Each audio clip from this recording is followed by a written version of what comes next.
大家晚安，我是秦妍莹，欢迎来到全球大量化。今天同样邀请到是我们最棒的嘉宾郭正亮老师，老师好。大家平安。好，一开始呢，当然也是要跟大家稍微 summarize 一下，我们今天会讲些什么哈。第一个最重要是什么？当然就是在日本的媒体报道也比较有趣，日本媒体报道说呢，现在习近平跟拜登他们确定时间了，11月15号会面。那这场拜习会，我就 iPad 第一天哦。对，那这个拜习会是会用什么样的一个形式来上演？那里面谈的是什么样的内容，会造成什么样的影响等等，要请这个亮哥这边好好来帮我们点评一下。不过回过头来，其实在这一次不管是怎么样的一个国际会议，大家都最关注的都还是以哈战争的一个最新发展。满月了，那可是在这1个月来，以哈战争所造成的死伤人数是已经加萨地区这边破万人，那这个数字是比俄乌战争远远超过于包括了他记者死伤的人数、小朋友死伤的人数，所以现在在联合国这边呢，他们就直接形容了，说现在就像是加萨的儿童坟场一样。那希望停火，拜登这一边呢传出6号直接跟纳塔尼亚胡打电话，7号呢有讲了希望停火3天来换取人质能够出来，可是纳塔尼亚胡这边好像还是直接的就没有回应拜登，那是好拍垮吗？因为呢，现在看到的是说，他愿意，他接受 ABC 的访问，他愿意暂时性停火，就是那个意思是这边停一下，那个不是停火了，就这边停一下，那边停一下 ，pauses 啊，一个那停火是 ceasefire。对，那个停一下是什么？是1个小时到4个小时，因为目前看到的是4个小时。对，不，他那个理论上他是说，如果有人道救援物资要经过，那我就在那4个小时不去轰炸那个点。可是这种话没有什么意义啦，因为你要有护送人员啊。那我如何知道这个点目前安全，然后把这个讯号迅速告诉周边的车辆，让他们赶快来这个点集结。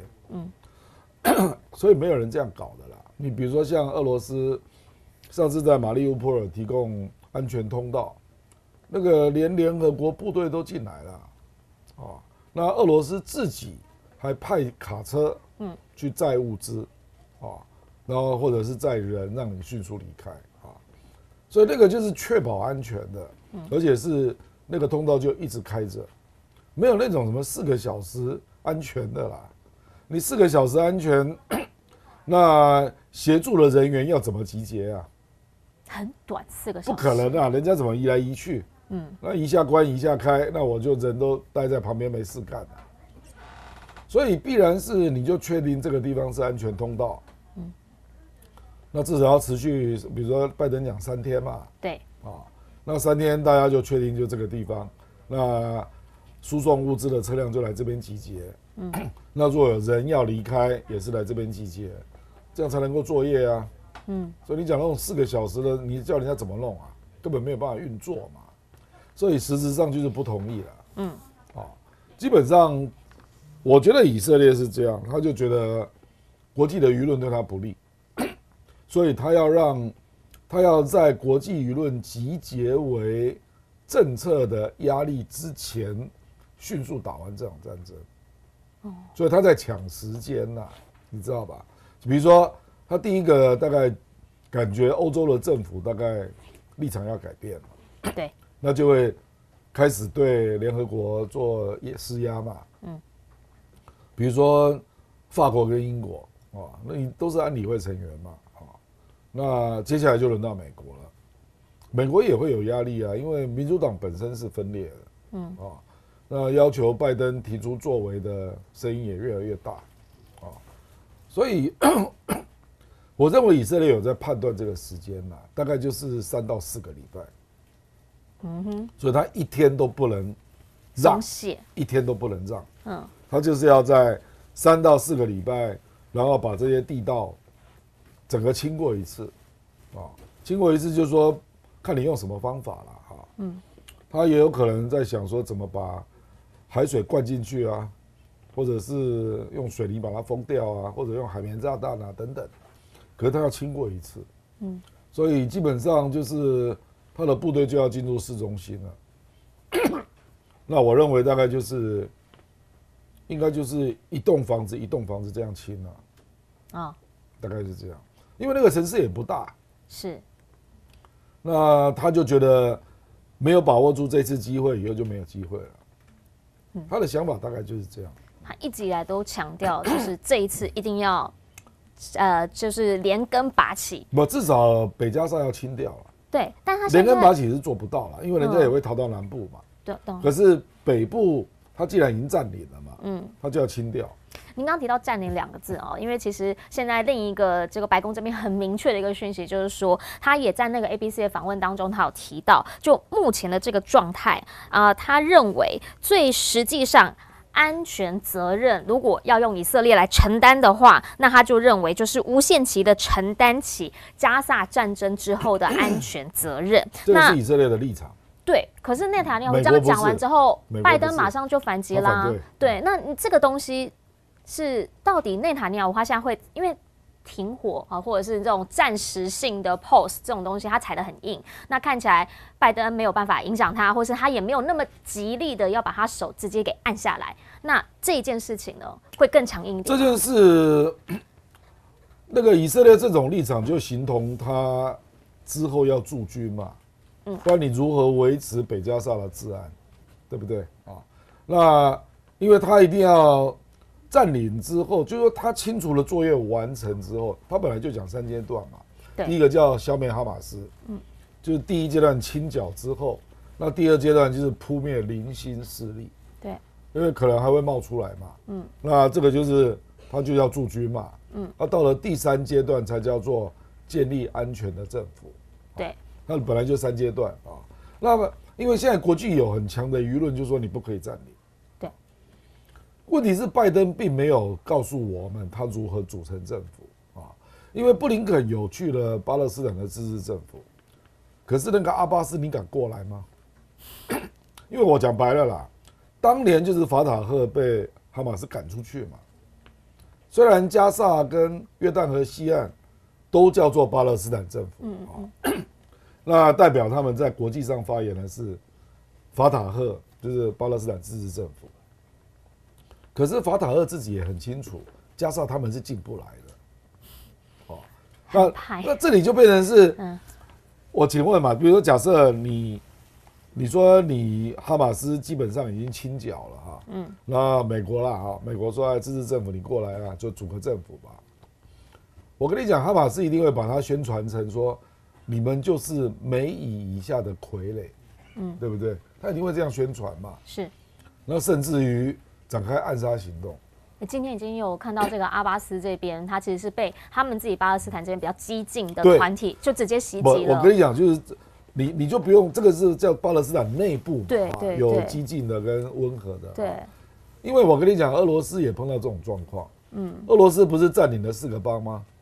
结果他就要在赫尔松。建立新政府嘛，自治政府啊，那后来也通过公投，都已经加入俄罗斯联邦了嘛，对不对？可是赫尔松政府，你只要找当地的人主，你就随时可能被暗杀，因为乌克兰就认为你是就是乌奸呐，你知道吧？就是这样，然后就造成你不敢来政府上班呐。我认为类似的手段，坦白说了，这个在中国也出现过嘛，汪精卫政府的时候。伪政权军统就来刺杀你啊！军统当然就是蒋介石派来的嘛，对不对啊？所以我的意思是说，你美国并没有提出方案嘛。那另外一个就是说，你安理会通过，然后派联合国维和部队进来维持秩序啊。可是联合国维和部队必须要当地政府同意，那当地政府叫做以色列啊，你怎么进来？他如果不愿意。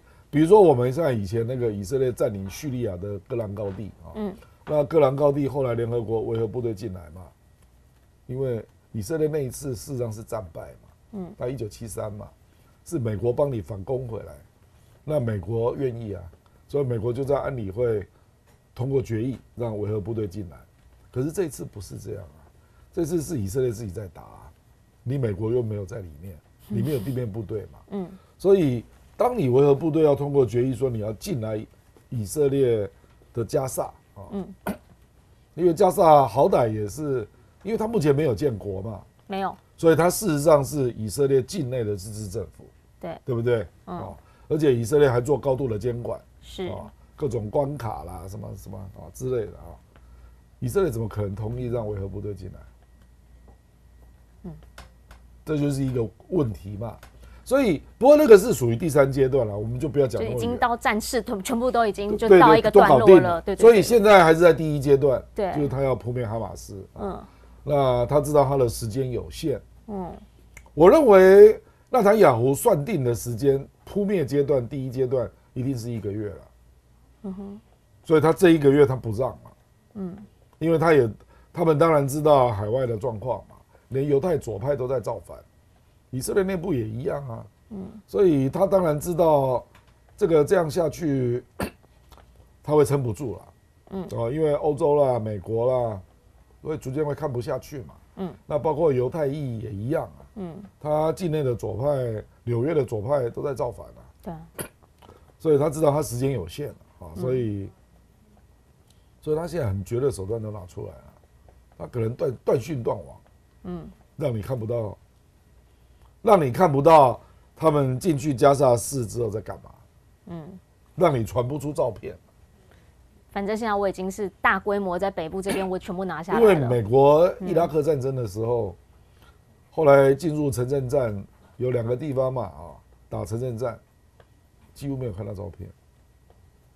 比如说摩苏尔就在打城镇战了，照片很少你现在都是听那个美军的将领在那边回忆啊。对，可是没有看到照片那我觉得以色列，因为他知道那些照片对他的杀伤力比如说死了很多平民那联合国都谴责了，说这根本就是儿童的坟场嘛。对，讲这种话对他很伤了，因为死亡里面大概有45%是儿童，4、5千人，加上妇女大概接近70%这太严重了啦！这根本就是种族灭绝嘛，这个我跟你讲啊，这一战之后，美国以后要指控别人说是种族灭绝，再也没有正当性了啦，因为美国不认为这个叫种族灭绝嘛。那未来只要没有比这个严重的，我看你怎么去说别人。其实这一次布林肯他是已经先去了以色列，然后之后中东这边他也绕了一圈嘛。那基本上呢，他这次去就一直被人家 saving， 就一直被人家洗脸。原因是因为他去到很多地方，那当然大家讲是讲了，那意思也都传达，但没有人要理他嘛。土耳其这边甚至下飞机的时候，整个暗暗的，然后也没有当地的官员出来迎接他。埃尔多安不见他，对，埃尔多安也不见他，就大家的态度其实就是都很明确。但是我也想请教，因为我今天看到一个最新就是。沙特阿拉伯这边虽然强烈的批评以色列，但是呢，他也强调说关系正常化的谈判还在持续。那结果呢，就会取决于如何和平解决巴勒斯坦的问题。那另一件事情呢，就是他们这个星期天会开始有一个伊斯兰国家的这个合作组织，他们要开会，莱西也要去，等于是他在这2012年之后第一次的领导人在出访沙特阿拉伯。那到底这些中东国家现在的态度是什么？就是已经到这个程度了，然后也知道说现在就是他一定会踩到底，油门不会放，也不会踩刹车。那他们会有更具体的动作吗？我看到只有土耳其说有啦，他们的国会不喝可口可乐，不喝雀巢咖啡，不能有一些更具体的，就是作为嘛？就外交上面当然看到一些啦。坦白说，人家一定会去对比俄乌战争的时候。北约国家是怎么制裁俄罗斯嘛，对不对？人家一定会拿来对比嘛。俄罗斯那个时候几乎就变成全世界被制裁项目最多的国家嘛，连柴可夫斯基的音乐都被制裁，对不对？跳芭蕾舞都不行，都被制裁，对不对？然后俄罗斯的猫咪也不能参加国际猫咪比赛那我就讲白了嘛，请问你阿拉伯国家跟伊朗有制裁对以色列做经济制裁吗？还没看到嘛，对不对？那撤回大使也只有巴林啊，那其他撤回大使的大部分都是南美洲国家，对不对？玻利维亚断交嘛，对不对？所以我坦白说了，我坦白讲一句话啦，就是欧洲跟美国人也在看你啊，就觉得你们不是阿拉伯兄弟吗？你们怎么没有拿出制裁手段呢？你至少可以对以色列禁运一些东西吧。之前有听到，但也没有实际作为，都没有实现啊。所以你们到底在干嘛？坦白讲，如果是你周边的阿拉伯的兄弟国家都没有做制裁的动作，那人家怎么会跟进？对不对？所以这个就是美国在上次对俄罗斯打乌克兰，第一时间就集结了48个国家，然后同时提出制裁嘛。对，那项目是包山包海嘛，对不对？以色列这次到目前为止还没有看到有任何国家对他提出经济制裁，大概只有召回大使断交，就玻利维亚，那不然就是阿尔及利亚，国会全票通过授权总统，你随时可以向以色列宣战，是。可是事实上这个就是一个授权而已，也还没有具体的动作，对不对啊？那其他坦白讲都是谴责，道德谴责啦，街上的老百姓啊，那要么就是政府的警告嘛，比如说伊朗啊、土耳其啦，那就嘴巴上的警告啊，就没有正式的措施嘛。1973年，因为赎罪日战争，以色列猝不及防，后来几乎差点就灭了。对，美国介入嘛，对不对？那迅速打败叙利亚跟埃及啊，所以这个阿拉伯国家非常生气，当年就爆发石油危机，就立刻把石油价格提高4倍，对，那当然就引起了国际的大乱啊，经济大乱啊。你到现在有听到这种声音吗？没有嘛，对不对？连正常话都要继续谈了。我就是沙特具体一点，你这个时候竟然提出说，我们沙以正常化还没有断哦，就取决于你表现如何哦。你这个东西对以色列算什么嘛？因为对以色列来讲，他现在想的就是我这个月打完，大概军事就要做一个段落了。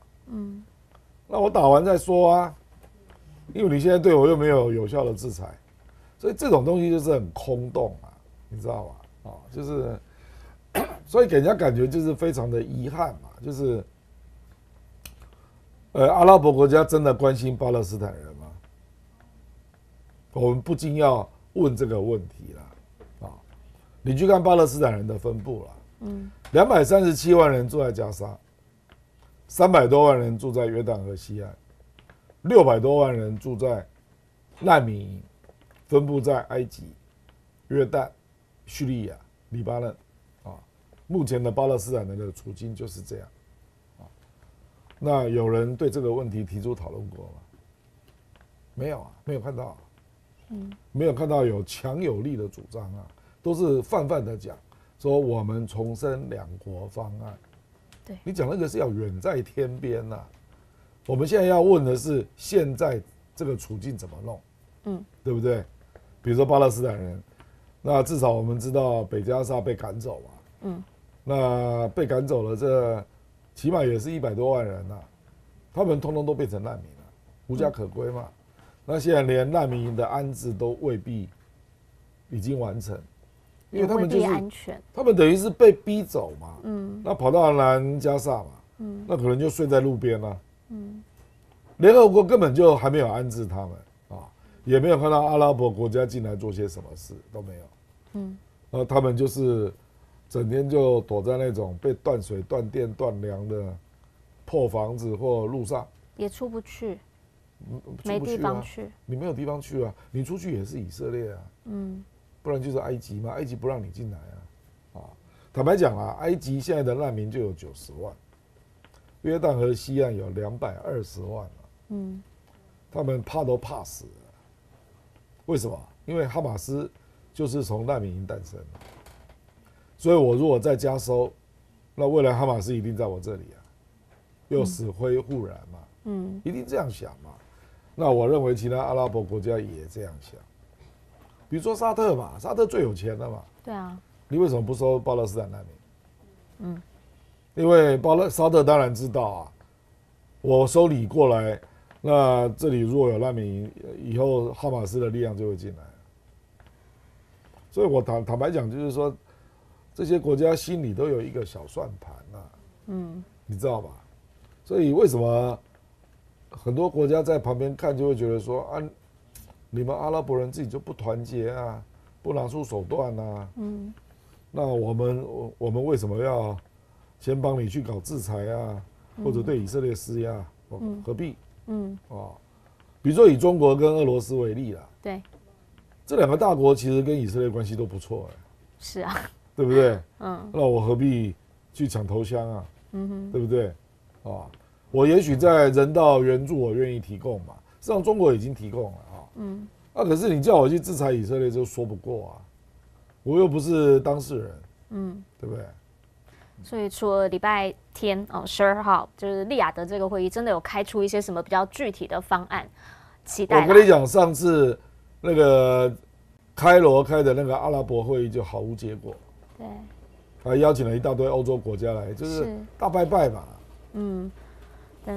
能够有方案，人家才能够知道说你们真的有态度。是啊，当然是这样。有态度，人家才会说，把你们当回事，然后才会进一步的来帮忙。因为其实现在也看到，美国是有态度的。美国这个布林肯走之后，中情局马上就来了，中情局来这边，然后说呢，进到以色列这边跟你谈。那当然了解状况嘛，那个部分他也跟周边的国家谈。然后你也看到他们把这个核潜艇这就直接开到了埃及这边来，然后就是告诉你说，很少他直接公布我这个地方就在这里，你不要乱动。那军事的力量持续，他那个都是在以防万一而已啦。就是军事力，他持续告诉你，我没有放手嘛，我还是在保护，还是在保护以色列。是啊，对啊，所以还是护航行动的扩大嘛。对啊，可是我们并没有看到阿拉伯国家拿出方案嘛，没有嘛。所以那美国这个地方是真的就不会放手嘛？我想要先请教您，刚好特别讲到就在联合国这边嘛。我认为美国有不说的部分，也有说的部分。什么意思？我像布林肯跟这个 CIA 局长，这个就是公开说的部分嘛。对，就说哎呀，这个人道物资 pose 一下吧，让人家进来吧。那私底下不说的部分，我讲白了啦。我认为他跟以色列在套招了，他也希望北加沙能够清空了。一个黑一个白这种两手，当然了，然后他因为他是安理会理事国啊，所以他就协助以色列啊，说你把北加沙给清空之后，那些人可以到哪边安置啊？我来帮你斡旋。所以你看，布林肯最常接触的人就是埃及跟约旦嘛。对。为什么？因为这两个国家就是比较方便的安置地带嘛。尤其是埃及嘛。埃及就是西奈半岛嘛，实际上约旦也因为这个安置难民营啊，人家拨出了很大的土地，所以美国我跟你讲了，美国就是长期都是配合以色列，那以色列每一次的战争事后都一定涉及领土的真正扩大。他想是真正扩大，你想一想，这对以色列来讲，他这个仗实际上打得很浪费了啊。那一方面也要美国补助了啊。那一方面他当然要从领土得到补充啊。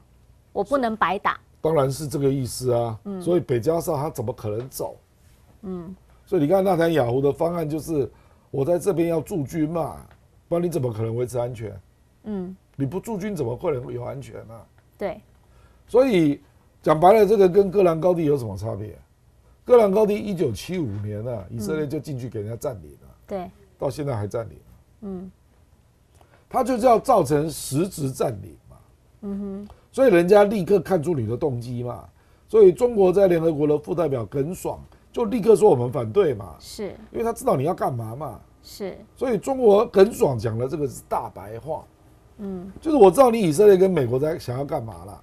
想要把加沙的北部清空嘛，然后等这个事情淡化之后，你以色列的屯垦区的人就来了啦。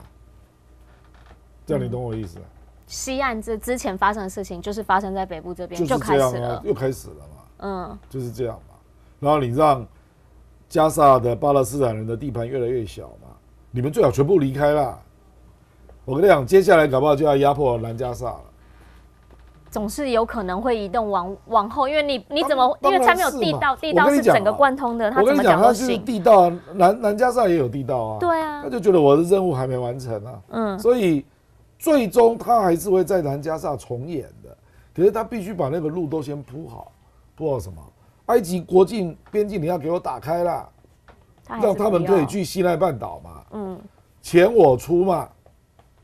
因为事实上，美国国会通过了这个143亿美元要支持以色列啊，这全部都是军援而且大部分都是买弹药对，它实际上有一个备忘录，那个备忘录的预算还没有编，可是初期他说要编35亿美元那编到什么时候你知道吗？编到明年的9月30号。这是要干嘛？这个项目叫做巴勒斯坦人的安置。哎呦，所以美国的阿拉伯团体第一时间就出来抗议，说你指的这个是什么意思？你要把人家移走的意思啊？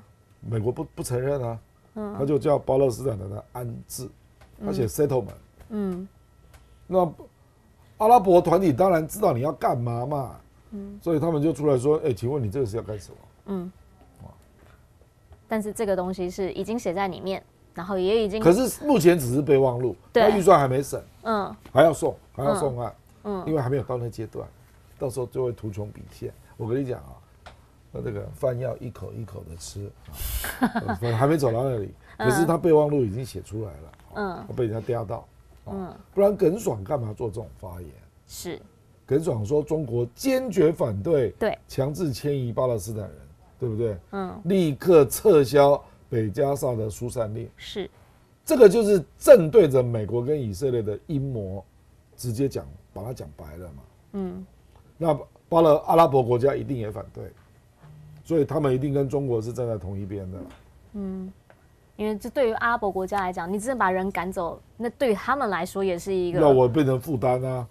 那你的钱永远可以补助我吗？补助没有意义啊，因为只要他们是难民营长大的，这些小孩就是没有前途嘛，所以他们就很容易又变成新一代的哈马斯嘛。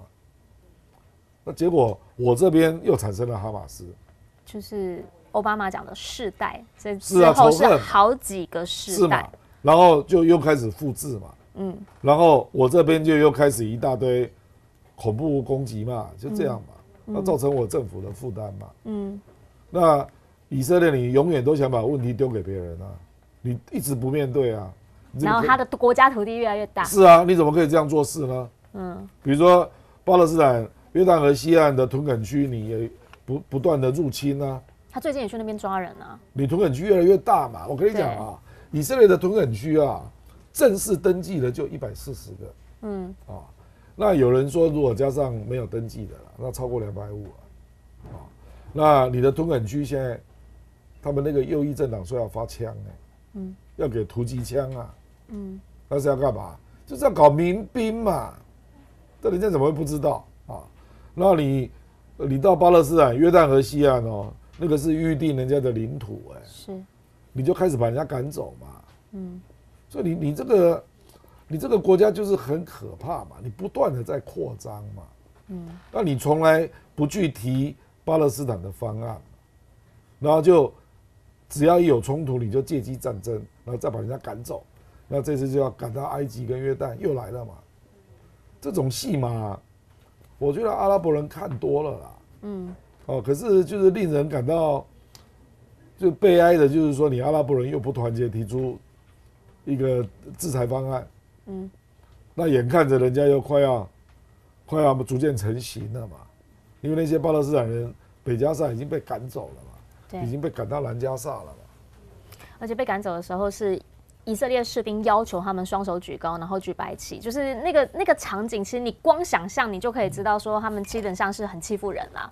那刚刚有特别提到说，这个美国可能他就是两手嘛，就是看起来就我是老大哥，我其实有帮你们要求，就叫他们不要再打了啊，他们要打我也没有办法。可是现在其实拜登他的状况是，因为他在国内他现在面临的是已经一个比较全面性的反扑明年要选举，现在5个摇摆州上次赢的，现在已经是被川普给超前了。那也有很多的黑人、拉丁裔、非裔、拉裔年轻选民，现在全部都是往下跌，而这些都是原本他的票。这个我知道，这个我跟你讲，他不会在意啦，没关系。不是因为以色列在1个月就打完了，我明年11月才选啊，你急什么？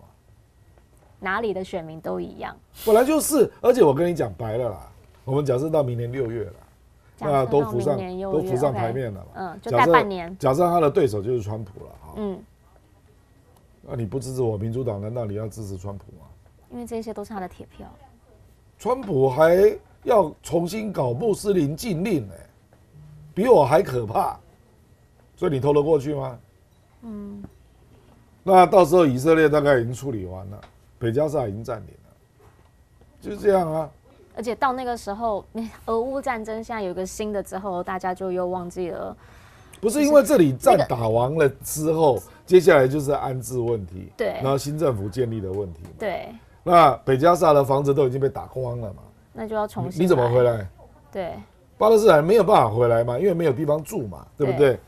那可是我进来了，我就不让你在这里建立难民营了，所以巴勒斯坦没有办法回来嘛，所以才有那笔预算35亿要去安置他，就是要把你们带到别的地方去嘛，当然是这样嘛，不然就是就南加沙再盖个难民营给你住嘛，就是这样嘛。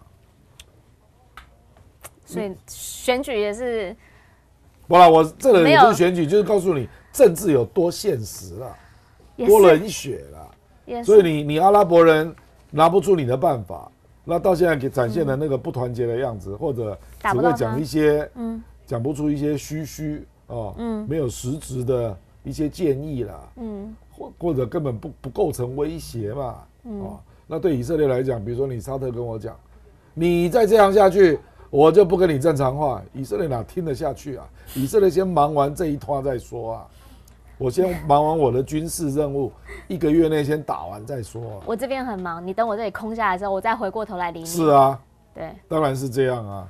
那到时候你还是想跟人家正常化啊。你还是想跟人家正常化，好残酷哦！掉下去了，好，没关系。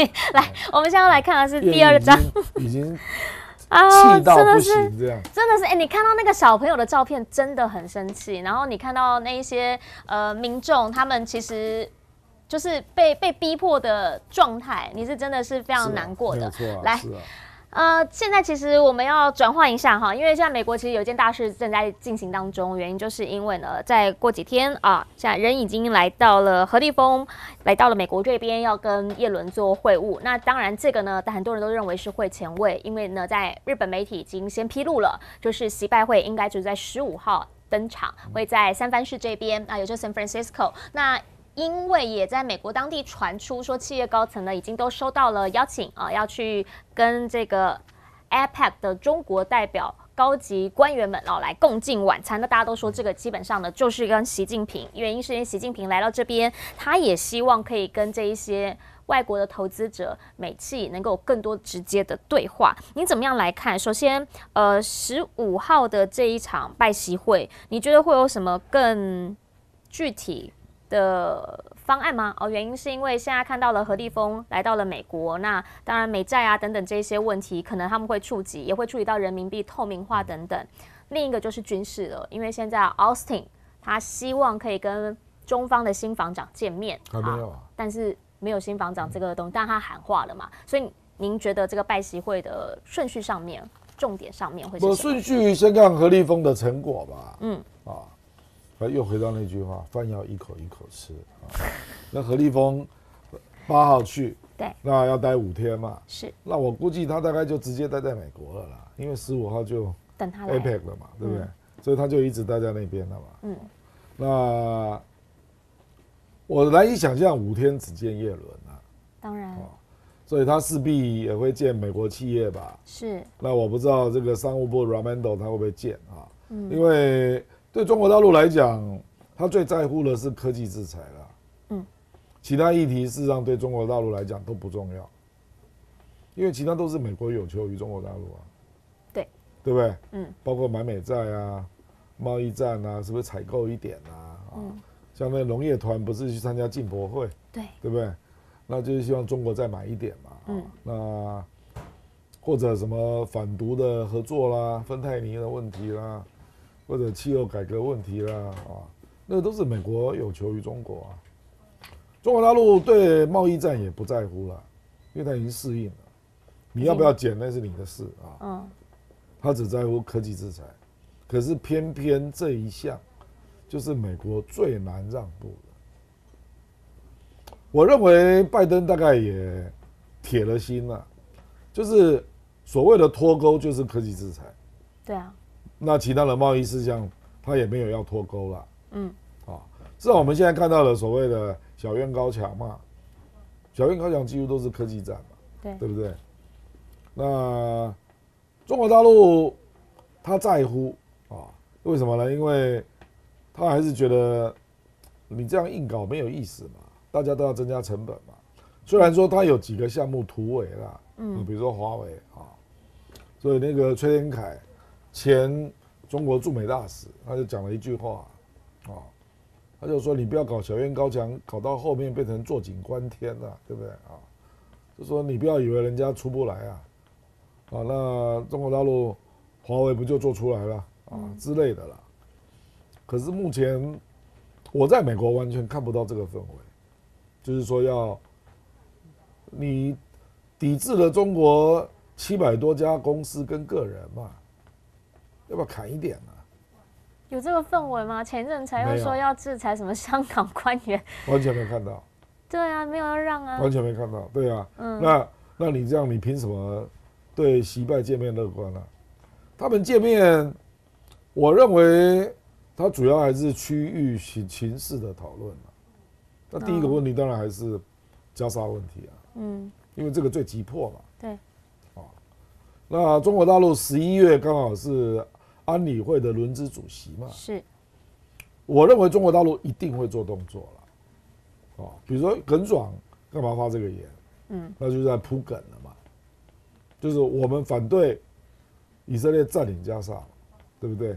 你不可以把巴勒斯坦人赶走，他们有权利回来，大概是这样那重建那再说嘛，反正那地方也不大，重建起来钱也不会太多了，那因为王毅见了沙特的大使，对，那表示他们会全力以赴，是。所以我认为中国大陆可能会跟阿拉伯国家召开国际和会，就和平会议了。我认为这个动作一定会做，因为这一局我们如果就大国博弈来讲中国至少有一点是一定得分的，什么？就是从此以后穆斯林国家会更信任中国，反对美国。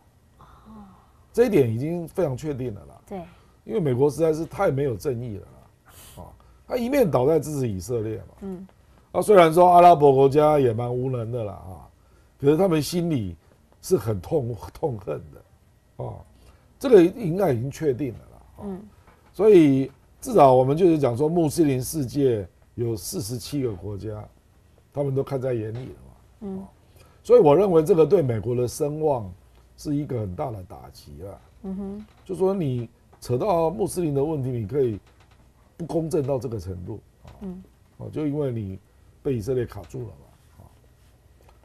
那中国大陆会不会在国际和会之后进一步想要在安理会自己提案？这个也值得观察。因为他还没有提过案。之前是巴西，然后再是这个沙特这边有提案。法国提案也不了了之嘛。对。那我认为中国大陆不会玩虚招啦。他提应该就是有想要过，对，想要过，对，所以他有可能会想跟美国一起过，先瞧一下。对，我认为中国大陆不会说我再来秀我的立场了，让你再来否决。他不太会想玩这种 game， 因为先前都是美国一票否决嘛，或者是俄罗斯了。对，通常美俄都是互相否决来否决去了。美国提案，俄罗斯否决。中国大陆比较少玩这种 game。中国大陆。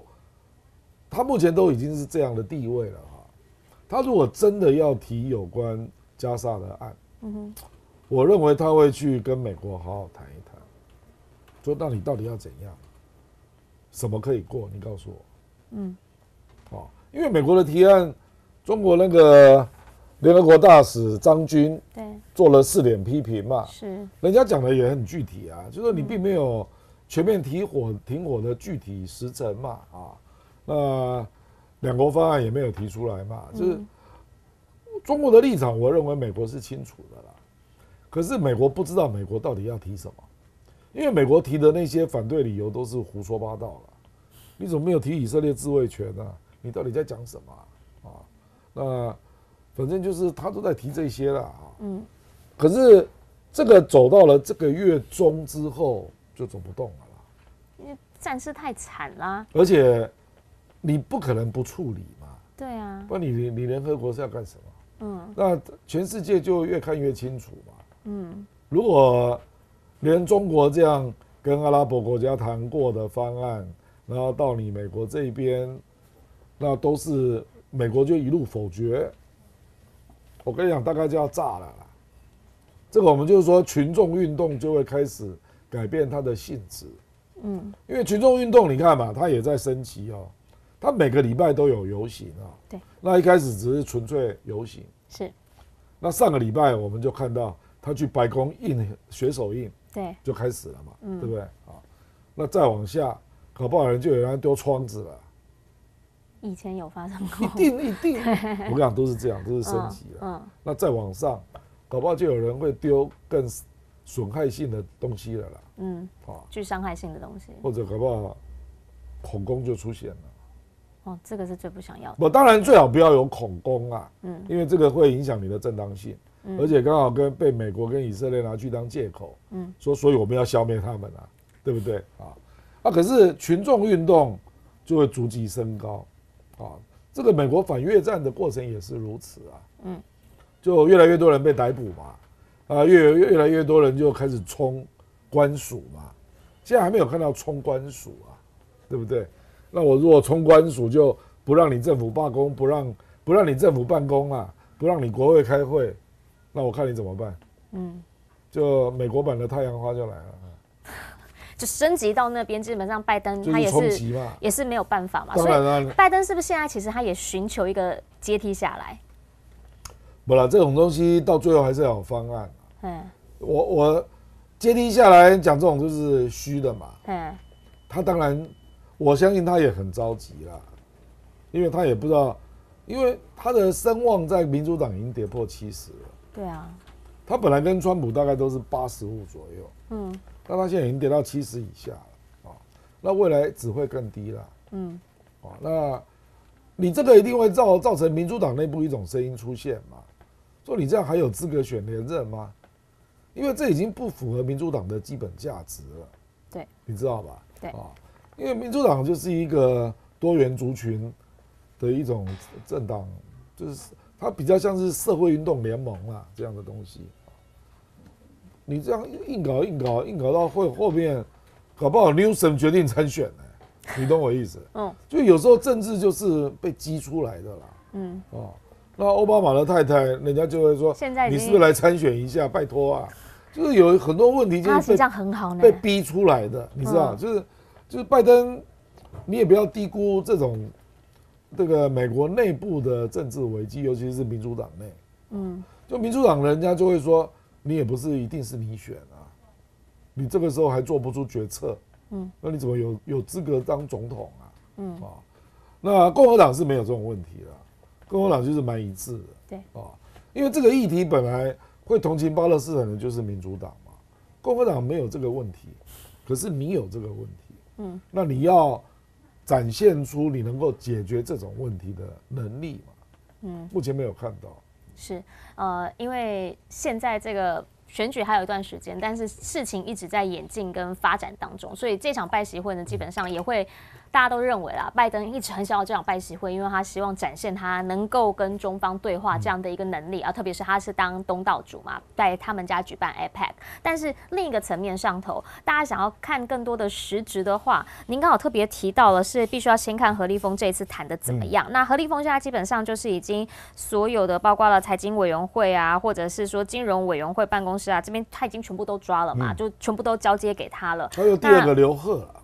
对，第二个刘鹤，那您怎么样来看？因为现在也看到了大陆这边，他们开始有一些动作哦，包括说呢，其实我们上一次有看到一个数字是8月之后，他们的美债持续在减持，然后现在呢，他们的外汇存底也是连3降，然后黄金在增持。那之后呢，也看到了美债他们的状况不是太好哦，包括他们的这个债务利息1年就超过了1兆美元，这账面上就不好看。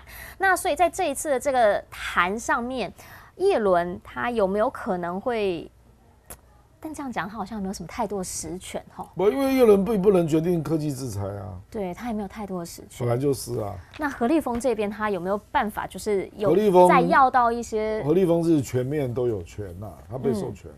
是。所以我才说何立峰不太可能只见叶伦嘛，因为中国要的项目叶伦没有办法承诺。那你觉得后续上面有可能他不，叶伦管的只有财政嘛，对，金融嘛，美债嘛，对不对？美债是金融的一环嘛。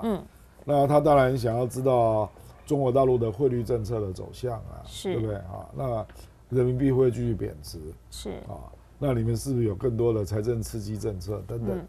这些他会跟何立峰沟通啦，可是你这个都没有 touch 到何立峰要的东西了，对，因为这个是美国有求于中国的嘛。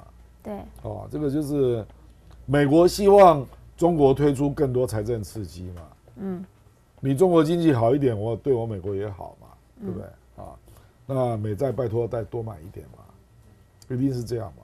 然后我要知道你的汇率政策啊，你人民币不能一直贬啊，你要强化一点吧。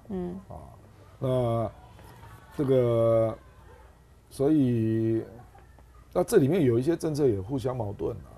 因为中国大陆如果也要强化人民币，那就要卖美债啊。对啊，不是这样吗？对啊，那就是要买进人民币嘛，不是吗？对啊，所以我觉得中国大陆不是很在乎这个问题。因为对他来讲，财政、汇率、美债，这个他完全可以自己控制啊。不是他主要需要跟你谈的项目。我哪有需要跟你谈，对不对？我这个我自己就可以处理了，对不对？他要的是你科技制裁要减少，让我们的科技业可以缓一缓嘛，至少他接下来可以有比较明显的营收嘛，对不对？那其他我觉得问题都不是那么大了。那你比如说要采购一点玉米啊，采购一点大豆。我今天有看到买大豆了，买了10船。我知道嘛，这个就是因为他那个他去爱达荷嘛。对，那当然多少，他听说下了备忘录大概有数十亿美元啊，那美国那个中粮集团去了嘛，还有中杂粮吧，那这主要就是大豆了，因为中国人吃猪肉嘛，又吃豆浆啊、豆腐啊，所以大陆本来就大豆的需求量本来就非常高，是。不过你可以看到最近几个月玉米美国已经是零了。他都转到巴西去了，太秀。对，因为他盛产，巴西的玉米大丰收嘛，所以可是美国的大豆真的品质比较好了，这是事实了。所以我估计这次他多少就是大豆会买一些，可是这个对中国来讲这是小议题，因为他本来就该买的嘛，他只是钱要下在哪里而已嘛，所以我认为。他们要解决的还是一些，因为如果是习这个最高层级啊，他一定还是要有一些中国想要得到的突破的项目。所以这一回比较可能所在的是外交上面，就是在我们区域问题上面。区域问题，我觉得光是以那个加沙就谈不完了。那现在台湾问题你也很难干嘛？台湾问题就是表态一下啊。还是要喊一下，那个就是诚意上的还是要喊一下，是不是？那但是呢，现在其实在美方这边很想要就是一个军事对话嘛。那您刚刚有特别提到，就是人还没有出来。我认为中国不急这个议题，不急，因为中国发现，他如果到印尼这边来开会的时候，你觉得他会有人先跟他谈吗？因为他现在希望的是你至少有一个人先跟我谈。我觉得他看大家都这样评判啦，他看准就是张又侠在商会上头啊，好像就是一个类似防长这样的位置来代表谈话。当然他的军阶是比防长更高，但是呢，他希望能够有一个人跟他对话。你觉得中方这边会派一个人先来跟他对话，还是就？这个牵涉到中国认为这种军方的对话是否有助于他现在认为比较重要的军事议题嘛？因为美国的抵近侦察，我说侦察机啦那各种军演以前都是有对话的，对啊，有对话反而更严重我自从没有对话之后，我跟你讲美国侦察机的抵近侦察、去年是1400次，那前年将近2000次，对不起啊，去年跟前年都有对话，没有用，那今年到现在为止，因为还没有统计出来，可是有人说至少减掉500次，这贼，不，因为没有对话，而且中国大陆开始直接反制嘛，你来我就跟嘛，那或者做出一些驱离的动作也有，那风险你自负啊，那美军就会开始紧张啊，他就减少他来的次数啊，所以有对话并无助于你不断的来我的周边做刺探或者演习的行动啊，而没有对话，你反而不敢来啊。比如说9月那个黄海演习，那个就已经在北京300多公里的附近了，那中国大陆非常生气啊，结果就在他演习的下面弄个演习嘛，结果美国那个黄海演习跟韩国草结束，就移到别的地方去了，所以请问是哪一个有效啊？那为什么中方现在愿意跟他，比如说军控对话啦，还是对话啦？我那个是有条约的啦，那你还是条约的成员啊，可是都不会有结果了。所以就规矩上面按照这个部分那个只是因为有条约，所以我多少跟你讨论一下啊。可是美国要的，中国都不可能同意了。比如说他会要求你要限量啊，他不可能同意的啦，或者说有哪些东西不能再做啊？而且俄罗斯刚退出啊，对，所以我认为非常困难啊。就是我军事方面实在跟你没什么好谈的，因为对中国大陆来讲，南海你又不是域内国家，我为什么要跟你谈？他做南海行为准则就好了嘛。好，我只是说你要具体谈是什么样，比如说台湾的周边的那个安全形势的问题，中国大陆不可能跟美国谈啊，因为那是我的领土啊，我为什么要跟你谈？那南海你又不是域内国家，你拳头大就可以随便来啊，我不要跟你谈啊，我跟东南亚的国家谈啊，那一样嘛。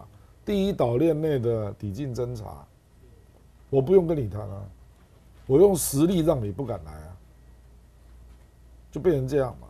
现在的军事关系有点是这样，所以美国当然就会比较紧张嘛，因为他就发现中国大陆在画红线，那步步开始把美国以前认为他随心所欲可以做的行动啊，尤其是我们广义叫第一岛链内的行动啊，从东海到台海到南海，那美国发现现在中国都不让嘛，可是我认为这个是必然的结果了，就是你一个国家崛起嘛，你怎么可能继续被封在第一岛链内？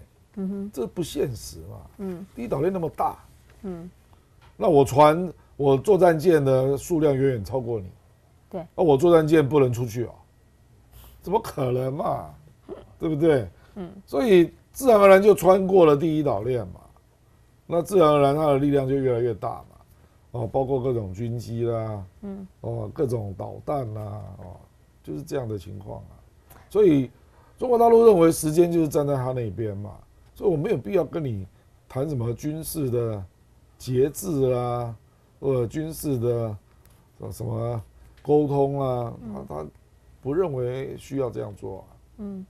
日本最近动作蛮多的包括我们之前讲安田他去了菲律宾，去了马来西亚，那最近呢他们是9号美日韩菲是在，我跟你讲，中国大陆都理解为美国啦，全部后边都是美国嘛，因为9号10号各菲律宾这边日本这边都各有一次的这个不管是列观察员还是他们自己军演这种的，我认为他根本没有把日本、韩国、菲律宾放在眼里了，就是看美国而已嘛。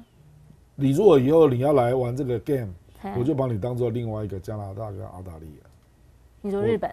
当然呢，我这样把你赶走啊。因为你不是美国嘛，你不是跟我同等级的对手嘛。而且中国跟美国是有那种空中遭遇的一些管理规则嘛。对，有签嘛。对，我跟你日本又没有，而且你日本是战败国啊，我怎么可能把你当做对手？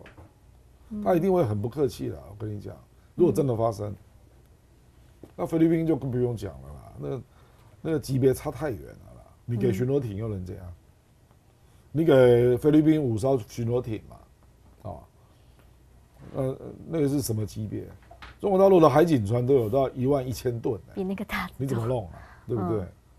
这个就好像我前几天就看到我们台湾那个国安局长在那边讲，说以后要派巡防舰去太平岛，对不对？那结果我们的巡防舰是3000吨，你3000吨能干嘛？它055就超过6000吨，那现在还要造新的，要到12000吨。065，你怎么弄啊？所以我是觉得，什么军事这种东西啊，跟经济就是实力问题了。你来虚张声势没有用的啦。借一些紧张对峙或小冲突啦，说我们是要开启沟通对话啦，以免这种事情的发生。对不起，是你来，你不要来就好了，你不要来就都没事啊。那你为什么要一直来？事实上中国大陆也发过这个言嘛。对，他说哪有什么紧张，你不要来就好了。因为你不要来刺探我嘛。比如说西沙3不5时就飞到人家上面，对不对？很多嘛。是，那所以好，最后我们要来看一下，你怎么样看澳大利亚、澳洲？好，原因是因为最近很多人都看到，就澳中的中澳关系回暖。那反正艾班尼斯呢，现在就是见了习近平，见了李强。那目前知道的是，总理年度会晤已经确定恢复了。然后呢，他也邀请习近平有空的时候来澳洲走走看看呐，哈。那看看我们这边的状况是不是能够让贸易再好一点点？你怎么样来预期？就是因为日本其实那个时候我看到有一个叫什么？日刊现代还说，日本有那种外交官员笑澳洲人说，你是一手跟人家握手，一手在握拳，然后他就说，那你们自己呢？你们连跟人家握手都不会。澳大利亚是5眼联盟的嘛，对，然后也有 AUKUS，又有 QUAD，它全部都是成员。对，那中国这个事实上启动了，我是说那个澳大利亚这个高峰会跟中国这个国事访问凸显2个意义啦。第一个就是即使澳大利亚是5眼联盟的，对，那我的军事跟政治跟它是完全是竞争关系而且它是美国的盟国，那我一样可以在经济上跟他是好朋友，只要你让我觉得你是一个言行一致的人。我觉得这个就是第2层次了，就是奥本里事实上去年5月22号上台嘛，到现在18个月，对，其实他做了很多事了。这个左正东老师说这个是教科书级别了，就你要知道莫里森那个时候已经搞到双方是完全没有信任的，撕破脸，而且动辄用呛的嘛，对不对那莫里森第一个他要去改变双方对话的这个氛围，我认为他跟黄英贤蛮努力做到了，就他发言就开始比较谨慎，比较精确，那说话算话，所以逐渐的让人家觉得你就是一个值得信任的朋友，这是第一个。那第2个，双方就逐渐在一些比较小的项目嘛，比如说你的大麦关税就减了啦，那我就在 WTO 的案子我就撤回啦之类的那逐渐在堆叠善意嘛，那到了一个点上，他就通过那个达尔文港99年的租约，因为这个案子美国是反对的，是。那这个案子为什么重要呢？因为它表现出你的肩膀嘛，就是你跟美国并不是完全一样的，如果是经济议题，你还可以就事论事，这一点我认为中国大陆很欣赏那所以中国大陆就开始安排你来访问了，先是经贸，对，然后企业团，然后最后是奥本里斯本人而且他选的时间是总理访问的50周年，是，然后又刚好进博会，然后再让你在现场做个秀嘛，龙虾、啤酒跟蜂蜜对不对？面子也很做给他第2个讲话，是还让你在进博会讲话，对不对？所以我觉得这个是一个非常典型的。坦白讲，台湾真的要借鉴了，就是说，人家澳大利亚跟中国这样回暖的过程，人家是做了18个月。所以你去想一想啊，我坦白讲，就是说，台湾如果下一个领导人不管是谁了啊，你要让人家重新恢复到马英九那个时期的信任，这有多难，你知道？超级非常困难，超级而且现在的关系严峻，比当时要严峻多得多啊。我的意思就是跟你讲，就是说，这大概就凸显出，因为人家也会看嘛。所以说像澳大利亚这种五眼联盟的国家，也可以跟中国发展出这样的关系。那你其他国家，比如说有一些小矛盾啊，比如说越南，那算什么？越南再怎么样矛盾也没澳洲大啊，因为它是五眼联盟澳大利亚不可能跟美国是这种关系嘛。我说越南，那日本啊，日本当然跟美国是共同防御条约了啊，菲律宾也是啊。可是再怎么样，你也没有澳洲严重吧？因为澳洲跟美国也有共同防御条约啊，是，而且它要是 Anglo-Saxon， 对不对？那参加各式各样的协防组织，情报互换，对啊，那个五眼嘛，AUKUS，要做那个四方那个对不对？核动力潜艇，你日本好歹就是一个防御条约而已嘛，相对于澳大利亚矛盾哪有那么大？所以这个意思就是说，那一定是可以谈的嘛。实际上，我觉得这个会对，因为澳洲还不是亚洲国家，是大洋洲国家，是那亚洲国家会看在眼里嘛，就是说连这样的一个国家都可以搞到这个层次啊。那当然，示范效应最大的一定是英国了。这个苏纳克只要他的政权不要垮台了，那英国也可以去想啊，因为他的情况跟澳大利亚非常像，是也是五眼嘛。对，而且坦白讲，你离我那么远，我们也不可能打仗啊。我家门口也不在你家门口，距离太远了嘛。可是他现在跟日本也好上啦，对吧？不啦，这个中国大陆不会去管你这个啦，就安全是安全，经济是经济，中国我们可以大陆不会去分开谈。管你跟谁的交往啊，不会啦。他只会针对说，你跟他交往，要联合对付我。那这个当然有意见嘛。那可是我的意思就是说，澳大利亚就变成一个新的典范嘛，就是它是五眼联盟，那过去的关系是这么糟糕，那它可以拉回到今天这个温度那其他国家你要不要走这条路啊？是这意思就是中国大陆也告诉大家，我是这样子在看待这一件事情的，对，那是一个态度嘛。对，而且澳大利亚的那个安全白皮书也明显是对中国不友善的是我记得是视为一个挑战嘛。是啊，对，是啊。可是我的意思说，那我还是可以跟他交往。